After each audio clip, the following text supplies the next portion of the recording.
They got the graphic for me? There's a graphic.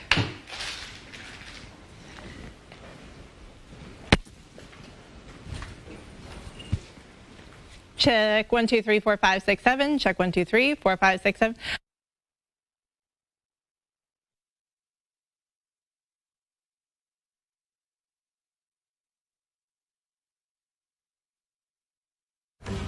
Right now on the National Weather Desk, severe weather. Portions of the southern plains need to be on alert. We'll have all the ingredients needed for severe weather. When it rains, it floods. Business owners are not happy. Something needs to be done at the government level and at the local level to rectify the situation out here. Putting old warning sirens to new use and hopefully saving lives. The tasty connection between the weather and what's inside your favorite bottle of wine. So you're literally tasting the weather in the bottle. Absolutely. I mean, wine's made in the vineyard. Class is in session as our team of meteorologists help you better understand all things related to weather. So why does our sunset time stall when our sunrise time keeps changing? Let me show you. Oh! And how would you react if you witnessed thunder snow? Let's go! From our nation's capital, this is the National Weather Desk. Good morning. Welcome to the National Weather Desk. I'm meteorologist Emily Gracie. All right, let's start in the southern plains where folks will enjoy a relatively pleasant weekend, but it won't last. Early next week carries the possibility of severe weather. Let's go to Oklahoma City where meteorologist Ross Muma explains. Our next big weather maker looks to take aim at the southern plains early next week as a very large dip in the jet stream creates a very strong upper level low pressure system that's going to slide across the Rockies and into the upper central plains by Monday night and into early Tuesday morning. Now at the surface, a cold front will move through, but ahead of that, we'll have all the ingredients needed for severe weather. Some fairly strong southerly flow at the surface, along with ample low-level moisture. Dew points going to be in the upper 50s and lower 60s, and fairly significant vertical wind shear capable of producing rotating supercells will all be in place. So because of that, we do have a slight risk of severe weather already in Oklahoma, with all modes of severe weather possible: large hail, damaging wind gusts, and that isolated tornado threat, as well as a very rare enhanced risk of severe weather in Mississippi, Louisiana, and Arkansas for Tuesday. Nearly 80% of the lower 48 is now considered abnormally dry. That's according to the U.S. Drought Monitor report. The worst of the drought is centered on the plains and the west. The darker here are the darker colors on the map are the drier conditions. Now the good news is that 55% of the contiguous 48 is in a drought. Now that doesn't sound like good news, but that's actually down from 63% at the end of October. Meantime, November produced some interesting weather facts. Washington State had its coldest November since 1985 and sixth coldest ever. Maine had its fifth warmest November on record. In fact, the entire East Coast had above average temperatures, while much of the West was below average. As winter approaches, cities are preparing their snow plows, and many are making some changes to their equipment to help keep the drivers safe. For a look at some of those changes and what you can do to stay safe when sharing the road with a snowplow, we head over to Lexi Schroeder in Green Bay, Wisconsin. As of April, county and municipal snowplows are now able to use green warning lights in addition to red or amber lights. There's been some studies done that they feel that is a very distinct, color, and we're following what other states have been doing. All in an effort to improve safety. I think it's going to grab a lot more people's attention than the yellow ones that have been around. You see them left and right. Whether it's construction or whatnot, the green lights really are catching your eye. Spencer Falks says being a snowplow driver comes with a lot of responsibility. Some people, it would be good if they just slowed down. According to the Federal Highway Administration, 24% of weather-related car accidents occur on snowy, icy, or slushy pavement. Everybody's really nice to you when you're plowing the lane, and they stay back away from you. But once you get a lane open, all of a sudden, it's time for race day. Mike Robertson has been a snowplow driver for 3 years. I've had people spin out, try to get around my wing, and they'll actually get around on the front side of it and spin out because they lost it. There are no current state laws that prohibit people from passing a snowplow, but it is illegal to follow one closely. Snowplow drivers really emphasize staying at least 200 feet back. They say if you can't see the snowplow's mirrors, they can't see you. In Iowa, tornado sirens are being relocated from an old power plant. The move is not only saving thousands of dollars, it's also helping to keep thousands of people safe. Let's head to Cedar Rapids, Iowa, where meteorologist Rebecca Koppelman has more.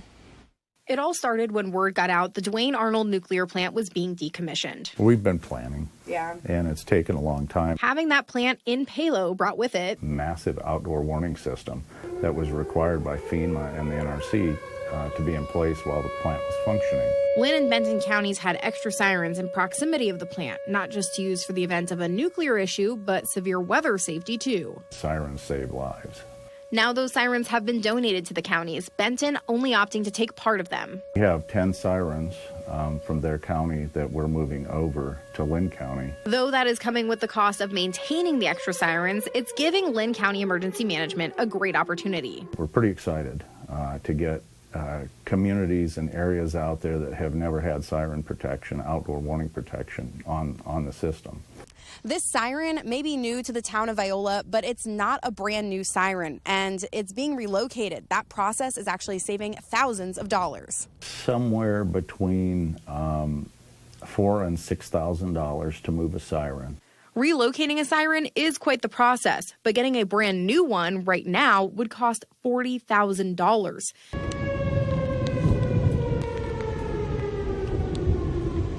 Severe weather can turn up at any moment, so having one more feature is just going to be a tremendous benefit for everybody. And when you're camping or hiking or boating, many people do have their cell phones with them, but not always readily available. There are some areas within Lynn County where cell service is a bit spotty, so sometimes those apps may not be as functional. It's going to be new, I think, for some different populations, but the end result is one more layer of safety that we can benefit from.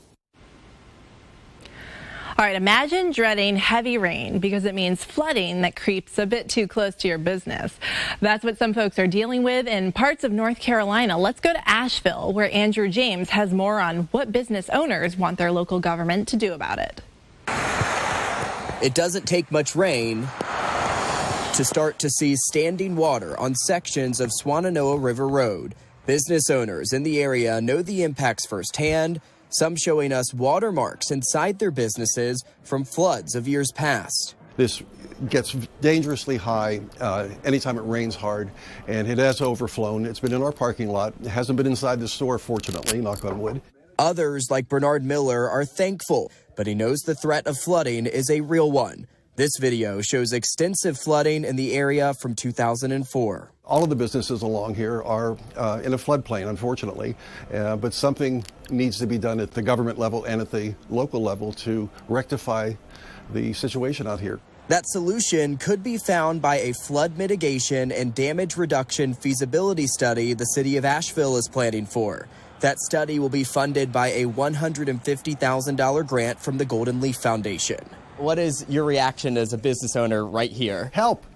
They need it. Something needs to be done. According to city documents, that study will identify flood patterns, flood impacts on public infrastructure and private properties, and make recommendations for a re-envisioned Swannanoa River Road corridor equipped with flood mitigation and damage reductions. We wouldn't get shut down for days, weeks, when they have to close the road, clean it up, and I have to clean the parking lot from all the residual dirt and mud that's left.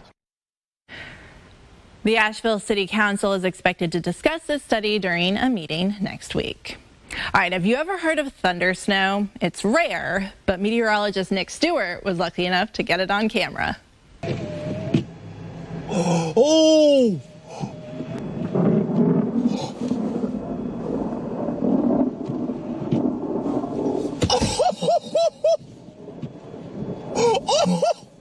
All right, that's meteorologist Nick Stewart showing his excitement in Charles City, Iowa. The ingredients for thunder snow are similar to that of a thunderstorm, with warm, moist air rising toward a cooler air mass above. Thunder snow is rare, a rare phenomenon, explaining why Nick was so excited. Also, he's a meteorologist. He should be excited. All right, coming up on the National Weather Desk, did you know that weather has a taste? How you can consult your next glass of wine to find out. And you'll learn why there's more peace and quiet after it snows. We'll be right back.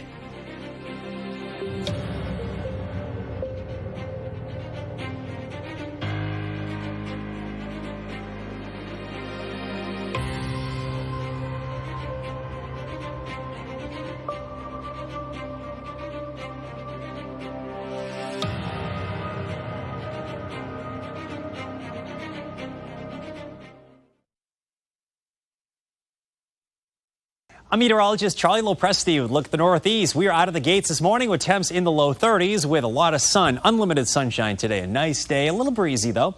Highs should make it into the upper 30s and low 40s. Things start to change a bit on Saturday. Most of the Northeast will enjoy a lot of sun. Parts of New England will get some low clouds moving in, and it's cooler. Notice those temperatures staying in the 30s as we work our way into Sunday. A little clipper system will bring some snow first into New York and eventually in New England.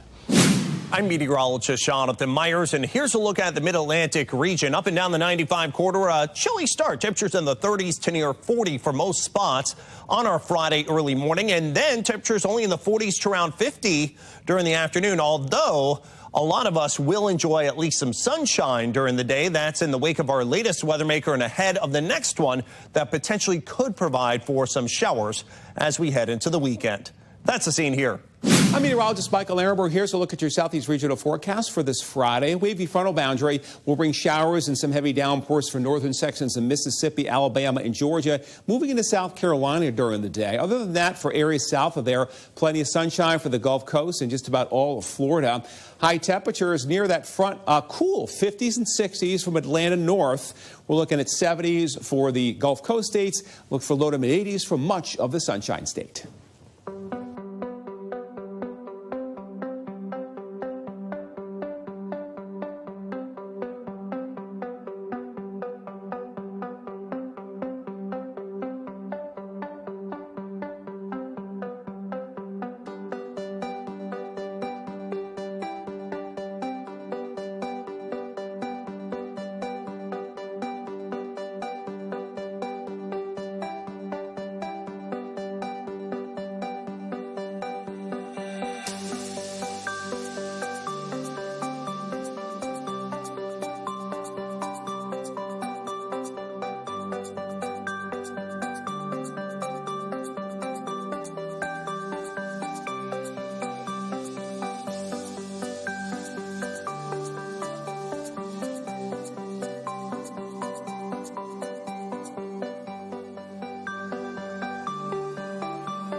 You are watching the National Weather Desk. All right, did you know you can taste weather in a bottle of wine? Rain, extreme heat, even early frost can have a huge impact on the season's crop of grapes. I spoke with a winemaker at Bluemont Vineyard in Northern Virginia to find out how this season's crop is going to taste based on the weather pattern. It stayed fairly cool for most of our red ripening season, and it was gorgeous out. Temperatures were, moderate, and it was perfect for going out and tasting wine, but not hot enough to really give us this uber ripening that we were looking for, but fairly clean season. So we didn't get a lot of disease or rot or things like that. It's kind of the beauty of making wine here. And when you go out to different wineries, I mean, what you taste in a bottle really is a reflection of that year. You're tasting a 2018 Cabernet Franc and you say, remember when it rained all year? They're like, oh my gosh, yeah, I totally do. So you can kind of establish those connections because people were here for it. So you're literally tasting the weather in the bottle. Absolutely. I mean, wine's made in the vineyard. I know, like in California, a change in climate could be just detrimental with the wildfires. In Northern Virginia, is it helpful because the season is longer and you're going to get that ripeness? What we've started to do is we've started to look at the future. So where are we in 20 years, 25 years? And so we're starting to look more and more at varietals and root stocks and even different clones from around the world, to give us a sense of, what may be good right now isn't going to work in 20 years. And they're finding that out in Bordeaux and even in England. England now is getting warmer and they're starting to produce some really great champagnes, where France is now starting to change what they're doing in Bordeaux because it's changing the taste profiles. Ice wine, is this something that you have any knowledge? What is ice wine? What happens is the water portion of the juice freezes. And so, you leave everything on the vine until it freezes, and then you pull it off and you press it, and you end up with a really super concentrated juice that you can then ferment. And so you turn that into wine, but it ends up with a pretty high sugar content, usually in smaller bottles. It's very, like super, super sweet, but there's some amazing ice wines. We're just not typically cold enough to do that here. All right, happy hour, anyone? If you want to learn more about the winemaking process, which wines thrive in which regions of the U.S., log on to YouTube, search the National Weather Desk. The entire unedited version of my interview with Scott can be found right there. All right, one of our goals is to try to help answer some of your weather questions. And recently, we received a question from one of our viewers. Let's check it out. Hi, this is Allison from Charleston, South Carolina. My question is, can weather pressure changes cause headaches? All right, good question. Now, for help answering this question, we turn to Dr. White, Dr. John White, Chief Medical Officer at WebMD. Hi, Allison from Charleston. Yes, weather pressure changes can cause headaches. That's because the pressure in the air, the barometric pressure, can affect the pressure in your sinuses, can also affect the pressure and nerves around your ears. So when barometric pressure decreases, that can cause headache pain for some people. People might say it feels like a migraine or a tension type headache. You might feel throbbing or a feeling of pulling. Now, I always recommend to people who get headaches to write down their symptoms in a journal. You can then also write down the weather to try to see if there's any patterns. Then you talk to your doctor about it, because there are treatments for these types of headaches. Now, you can't control the weather, but by being aware of the weather, you might be able to manage your symptoms better. Thanks, Dr. White. Definitely can't control the weather. If you'd like to send us your video questions, we'd love to hear them. Just go to the station's website, click on Chime In. You can submit your video question right there. Now time for a segment we like to call Social Meteorology. This is where we turn to our team of 200 meteorologists across the country and ask them to help you better understand weather and weather phenomena. You can actually find each and every one of these mini lessons on their social media platforms. Let's start with Christina Earn in Providence, Rhode Island. Fun fact time. Today is the earliest sunset in Providence, Rhode Island at 4:15 p.m. Actually, the following 10 days we also see the sunset at 4:15, but sunrise keeps getting later. But we're not yet at the winter solstice, which is December 21st. That's when we have the least amount of daylight of the year, just over 9 hours. So why does our sunset time stall when our sunrise time keeps changing? Let me show you. It has to do with the elliptical shape of Earth's orbit around the sun. Since it travels around in an elliptical rather than a circle, sunset and sunrise times vary day to day. Also, Earth is sitting at a tilt. In Northern Hemisphere winter, it tilts toward the sun, called perihelion. In the Northern Hemisphere summer, it's tilted away, aphelion. So depending on the time of year, we either lose or gain daylight based on the seasons and based on which season we're heading into or out of. Have you ever noticed that it's quieter after a fresh snow? Snow is actually porous, so these ice crystals with 6 sides have lots of open spaces in between them, and those open spaces can actually absorb sound waves. So if you ever think it's really peaceful after a fresh snowfall, just know that there's actually some science behind it. Tell me if this has ever happened to you. You get in your car on the first cold morning of the winter, and you see this little symbol. After a little bit of investigation, you find out that your tire pressure is low. But you know your tire pressure was fine yesterday, so what changed while you were sleeping overnight? The temperature. That's what changed. So why does temperature impact tire pressure? Take a look.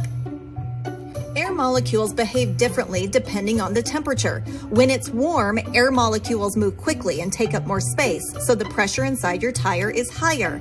When it's cold, air molecules move slower and don't take up as much space, so your tire pressure drops. So when you see that little light pop up, it's important to put more air in your tires. If you drive around on tires where the pressure's too low, it can cause tire stress and uneven wear, so you'll have to replace your tires more often. When you think of school spirit, maybe pennants, pom-poms, pep rallies come to mind, but what about snow plows? Well, a county road commission in Michigan is hoping to spruce it up their winter fleet with a dose of enthusiasm. Let's go to Traverse City, Michigan, where Nicole Long has details.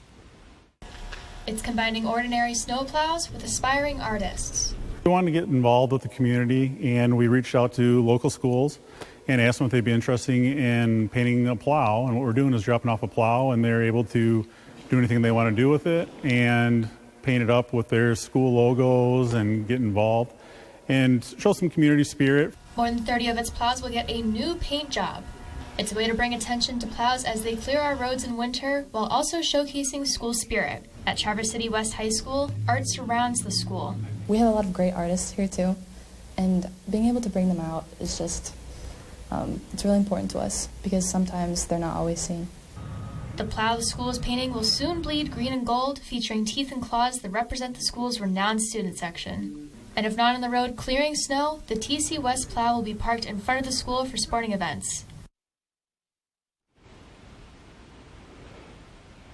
All right, new data from NASA's most powerful telescope, the James Webb, never before seen stars in the Ring of Nebula. There's a lot more information on that. That's going to go on our social media. We'll be back with more on the show right after this.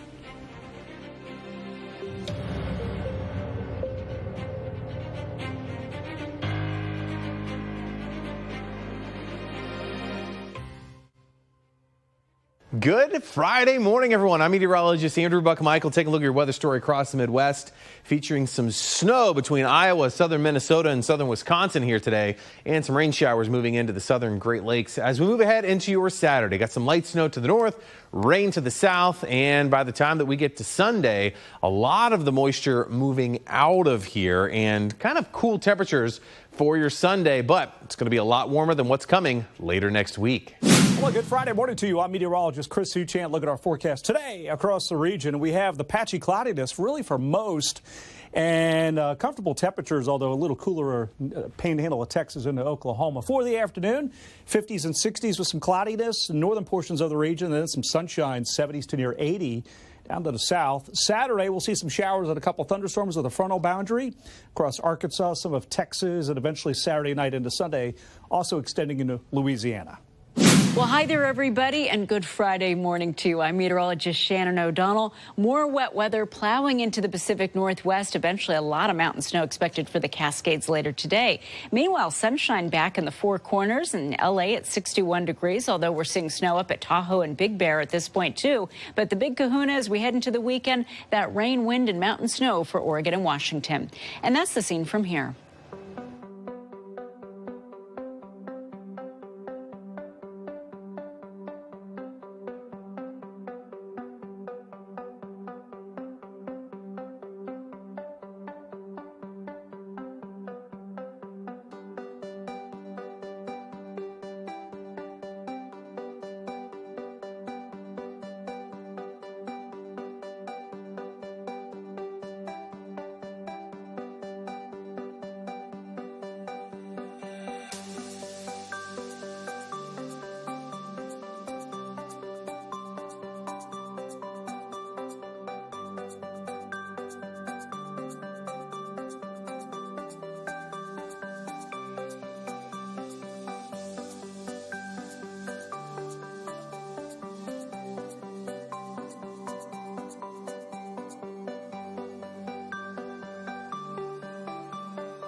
Weather Window, presented by the National Weather Desk. Fog has been the weather story this week in Asheville, North Carolina, and this photo certainly helps tell the story. Visibility was less than a quarter mile in many places, especially valley locations, and it's still an issue this morning. All the early season snow in Utah continues to make for wonderful photos. This was taken in Park City, which is home to the world-famous ski resort and the annual Sundance Film Festival. For more content like this, follow the National Weather Desk on TikTok. Let's take a look at some awesome content from across the country. Today we're featuring your furry and feathered friends.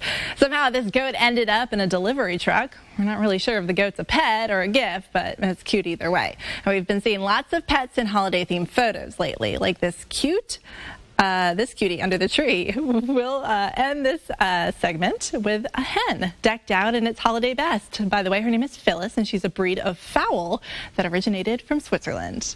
We'd love to share your weather content on air. You can find us on all your favorite social media platforms, including Facebook, Twitter, Instagram, TikTok, and YouTube. Just search at NatWXDesk or the National Weather Desk. We'll be right back.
Thanks for joining us today. Now, Monday on the National Weather Desk, we'll show you the gray, rainy capital of the U.S., and it's not Seattle. I'm Emily Gracie. Have a great weekend.